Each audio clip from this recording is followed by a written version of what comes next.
Happy New Year. Or is it too late to say that? I mean, by the time I'm filming this video, it is let me see, the 26th of January. It's almost the end of the month. But I'm still gonna say it because this is my first video of the year, and I haven't seen you or I haven't spoken to you in such a long time. And yeah, how have you been? I hope you're doing well. I hope you entered this year in such a marvelous and blessed way. I'm wishing you all the best for this coming year, and yeah, just encouraging you for where are you at? I believe that this year has so much good things in store for you and for us. And yeah, just keep your head high, and better days are ahead. I strongly believe that. And yeah, I actually wanted to share with you guys that I'm changing. Yeah, we're all changing, but I'm changing my approach on how I share my hobby, my creative journey on the internet. And there's a reason why that is. And we're gonna just dive straight into that. Well, I took a 2 month break from YouTube, from Instagram, and it was unexpected. It was not intentional. I did not want it to happen like this. But I think my body, my soul, my mind just said, hey, we need to stop. And while that was pretty frustrating because I thought, okay, maybe I lost the spark, maybe I lost my passion for this hobby that brings me so much joy, knitting, sewing, crocheting, just making clothes in general. I was a little bit scared, but I think 2 months in, I started to understand why this happened.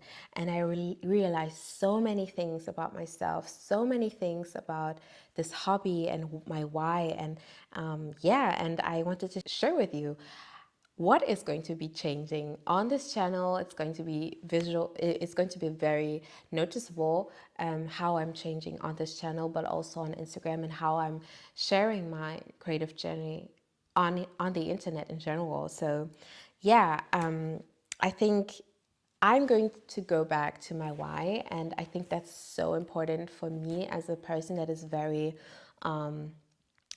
purpose driven.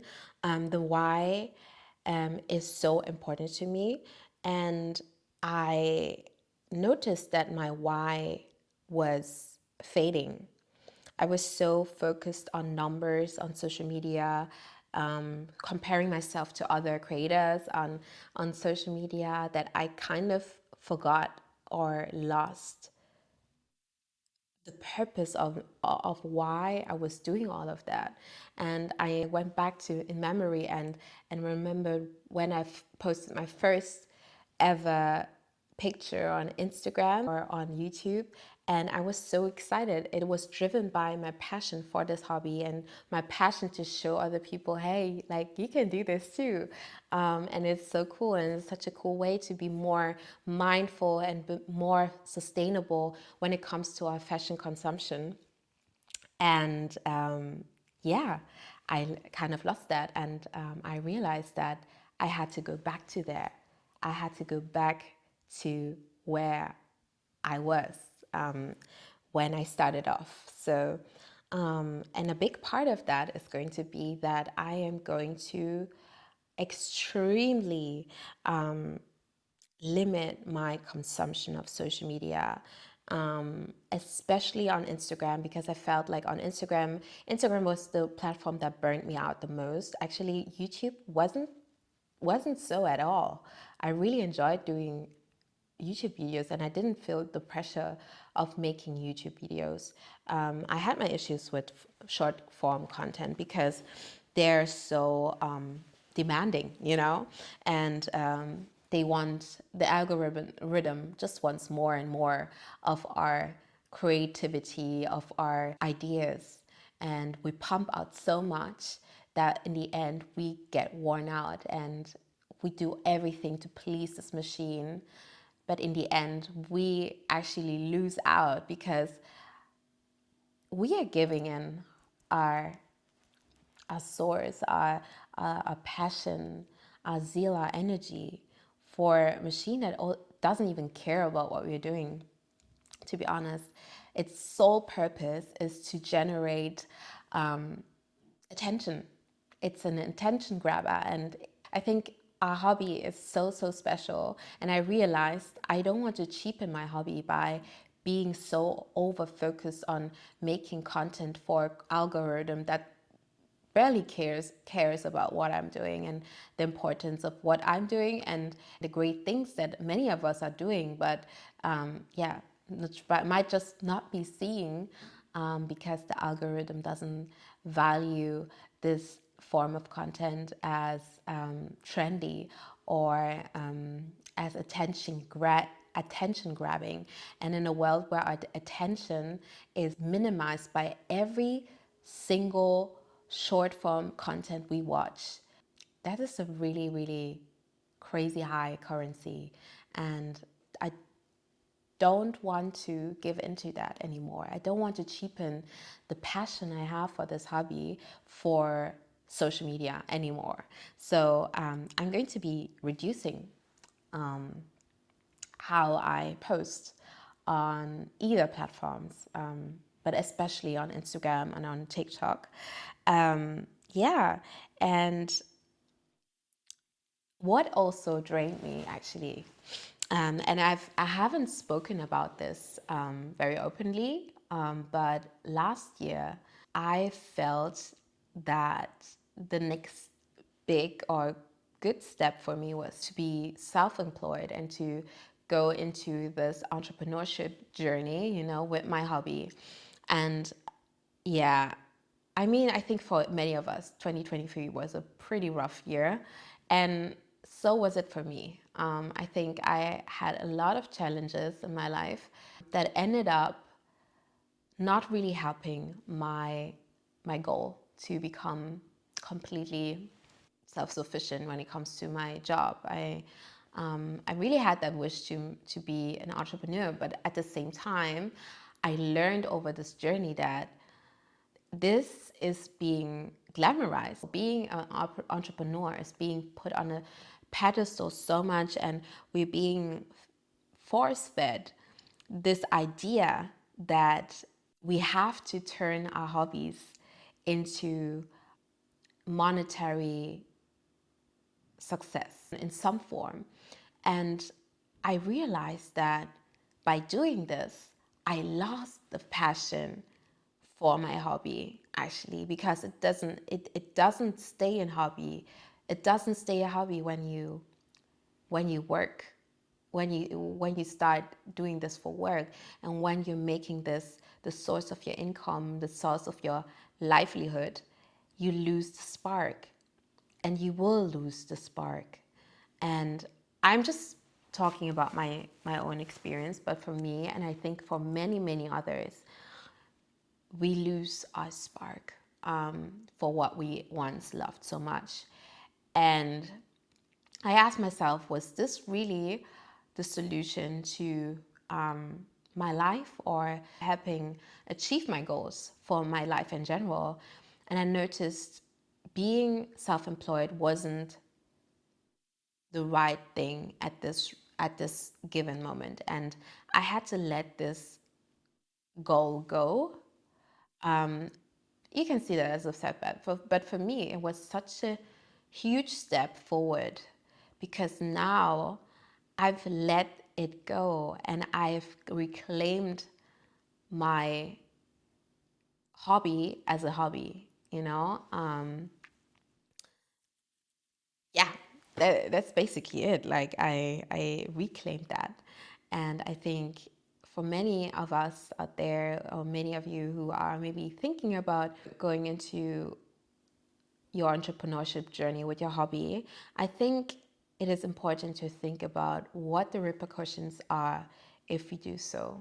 Is it worth it to us that we lose the passion for what we love so much just because of money? That's maybe a question we should all ask ourselves. But yeah, that was just a little thought of mine. And yeah, but also what I learned is to be even more particular about what I make. By doing this, for by setting myself free from the expectations of social media, from the expectations of building a career with my hobby, I can be completely free in what I make. And that is the freedom I used to have before going into this entire rabbit hole of becoming an entrepreneur with my hobby. And I'm enjoying this freedom. Enjoying this regained freedom of, hey, I can make whatever I want and I can be as creative as I want, and I don't have to um, fit into trends, or I don't have to do everything. I mean, if I like a trend, I will definitely do it, and I will definitely try it out, but not solely for the purpose of becoming maybe viral or have more attention on social media. So yeah, I'll be making what I want to make, when I want to make it, and how I want to make it. So yeah, I'm really excited about that. This thought really excites me, for some reason. Yeah, it does excite me. It brings the spark back. And lastly, I realized in this time too that I really enjoy making YouTube videos. I think by showcasing my sewing, my knitting on YouTube, I started finding an appreciation for YouTube, like for making videos, for making long form content on here, and just the art of editing and just learning something new was so inspiring for me. And I think that's something I want to hold on to. And I will definitely be making more YouTube videos as I see fit, as I can fit into my schedule, into my life. But yeah, it brings me so much joy making videos actually, and I will not stop doing that actually. Probably most of the content I will be like mainly focusing on is YouTube. I think if you want to get to know me better, subscribe to this channel, because I'm going to be showing more of myself on this channel. Just because I enjoy making videos and maybe sharing other areas and aspects of my life besides sewing and knitting and the creative stuff. But yeah, yeah, if you're interested, stay tuned. I hope you enjoyed this video. I know yeah, it's just a few thoughts, but maybe it inspires you to rethink how you share on social media and how you approach your hobby on the internet. And yeah, just wanted to say, hey, we can make ourselves free. We don't have to be in the machine and slaving away for the machine, but we can do stuff because we want to do stuff. And yeah, we can really enjoy our hobby. And even if you enjoy making videos, do that, but don't let it burn you out. Don't let it take away from your why and your passion. I hope that helps. And I hope we will be seeing each other again very, very soon. Stay blessed, stay safe, stay beautiful. Bye.